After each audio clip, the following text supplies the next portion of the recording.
ఏదైతే మన కర్నూలు పశ్చిమ ప్రాంతం అధ్యక్ష పర్టికులర్ గా ఆలూరు, మంత్రాలయం, ఆదోని, ఎమ్మినుగూరు, ప్రత్తికొండ, కొడుమూరు నియోజకవర్గాలు ఏవైతే ఉన్నాయో మరి అత్యంత తక్కువ వర్షపాతం నమోదయ్యేటువంటి ప్రాంతాలు 614 మిల్లీమీటర్లు మాత్రమే వర్షం పడేటువంటి దీర్ఘకాలిక కరువు మరి పీడిత ప్రాంతాల అధ్యక్ష ఇవన్నీ కూడా ఇప్పుడు కూడా 2 కరువు మండలాలు మరి ఆల్రెడీ ఈ యొక్క కర్నూలు పశ్చిమ ప్రాంతంలో ఉన్నాయి అధ్యక్ష. వీటన్నిటినీ కూడా దృష్టిలో పెట్టుకుని గతంలో తెలుగుదేశం ప్రభుత్వం అధికారంలో ఉన్నప్పుడు ఏదైతే కర్నూలు పశ్చిమ ప్రాంతానికి సంబంధించి మెట్ట ప్రాంతంలోను అదేవిధంగా వెనకబడినటువంటి ప్రాంతంలో సాగునీరు త్రాగునీరు అందించాలనే ఉద్దేశంతో ఆ రోజు వేదావతి ప్రాజెక్టుకి 2019 జనవరిలో మరి 77 జీవో ద్వారా ఆ రోజు 1942 కోట్లు నిధులు మంజూరు చేయడం జరిగింది. అదేవిధంగా మెగా ఏదైతే ఏజెన్సీని కూడా మరి ఆ రోజు టెండర్స్ పిలిచి మరి సెలెక్ట్ చేయడం కూడా జరిగింది అధ్యక్ష.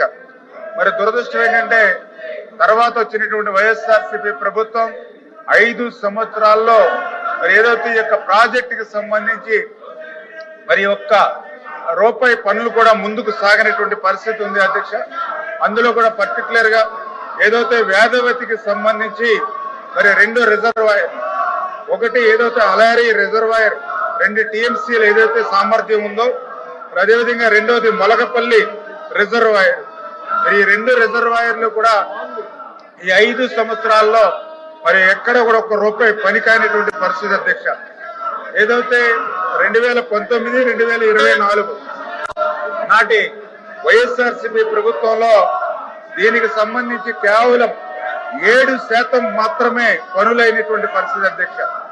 ఎంత దురదృష్టం అంటే ఆ రోజు ఏదైతే తెలుగుదేశం ప్రభుత్వ హయాంలో 2014, 2019లో ఆ రోజు మరి 1942 కోట్ల రూపాయలు ఆ రోజు మేము నిధులు మంజూరు చేస్తే మరి తర్వాత వచ్చినటువంటి వైఎస్ఆర్సీపీ ప్రభుత్వం నిధులు కొత్తగా మంజూరు చేయవలసిన అవసరం లేకపోయినప్పటికీ కూడా మరి మంజూరైనటువంటి నిధుల్లో కూడా 101 కోట్లు మించి ఖర్చు పెట్టలేదంటే ఈ యొక్క ప్రాజెక్టు మీద ఈ యొక్క వైఎస్ఆర్సీపీ ప్రభుత్వానికి ఉన్నటువంటి నిర్లక్ష్యం ఏంటనేది చాలా క్లియర్ గా అర్థమవుతున్నటువంటి పరిస్థితి అధ్యక్ష.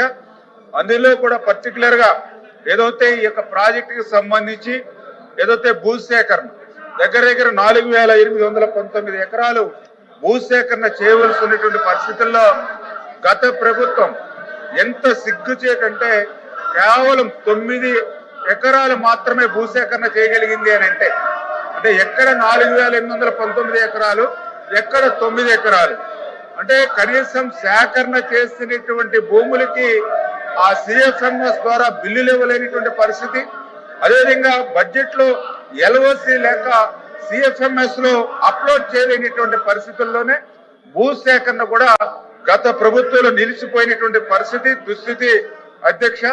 అందుకే ఎవరైతే ఏజెన్సీ మెగా ఎవరైతే ఉన్నారో వాళ్ళు కూడా మరి పనులు చేయలేక 2022లోనే మరి వాళ్ళు కూడా మరి అక్కడి నుంచి పనులు వదిలిపెట్టేసినటువంటి పరిస్థితి అధ్యక్ష.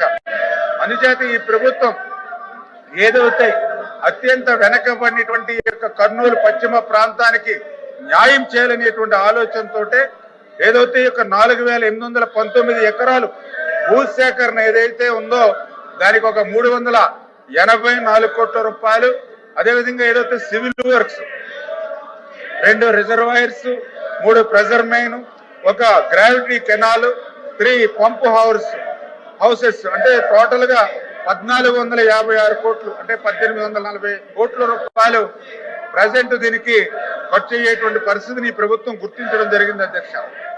మరి అదేవిధంగా ఏదైతే గుండ్రేవుల సంబంధించినటువంటి రిజర్వాయర్ పనులు చూస్తే మీకు తెలుసు అధ్యక్ష, ఏదైతే తుంగభద్రకు వచ్చేటువంటి వరద నీరు ఏదైతే ఉందో ఆ వరద నీటిని నిల్వ చేసేటువంటి విధంగా మరి గుండ్రేవుల జలాశయం దగ్గర 20 టీఎంసీల నీటిని నిల్వ చేయగలిగిన సామర్థ్యంతో గుండ్రేవుల మరి ఆ రోజు తెలుగుదేశం ప్రభుత్వం 2019 ఫిబ్రవరిలో 154 2,910 కోట్లు మరి ఆ రోజు నిధులు మంజూరు చేయడం జరిగింది అధ్యక్ష.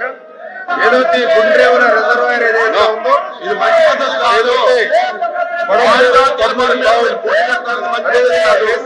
ఆయకట్టుకు ఇది ఎక్కువగా ఉపయోగపడేటువంటి జలాశయం అధ్యక్ష. అయితే 2019-2024లో ఈ జలాశయానికి సంబంధించి ఒక్క రూపాయి కూడా గత వైఎస్ఆర్సీపీ ప్రభుత్వం ఖర్చు పెట్టినటువంటి పరిస్థితి లేదు అధ్యక్ష.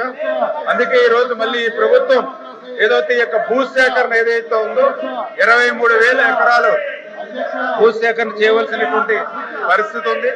అయితే ఈ భూసేకరణ మరి ఏదైతే ఇంటర్ స్టేట్ లింకింగ్ అంటే ఏదైతే ఆంధ్రప్రదేశ్ రాష్ట్రం నుంచి 10,000 ఎకరాలు, అదేవిధంగా తెలంగాణ నుంచి 7,800 ఎకరాలు, ఏదో కర్ణాటక నుంచి 430 ఎకరాలు, ఈ రకంగా అంతర్రాష్ట్ర సమస్య ఏదైతే ఉందో దీన్ని కూడా అధిగమించి ఈ ప్రభుత్వం ఏదైతే ఈ యొక్క వేదావతి గుండ్రేవుల ఏదైతే వీటిని పూర్తి చేయడానికి ప్రభుత్వం కృతనిశ్చితంగా ఉందని చెప్పి మీ ద్వారా తెలియజేసుకుంటా ఉన్నా అధ్యక్ష.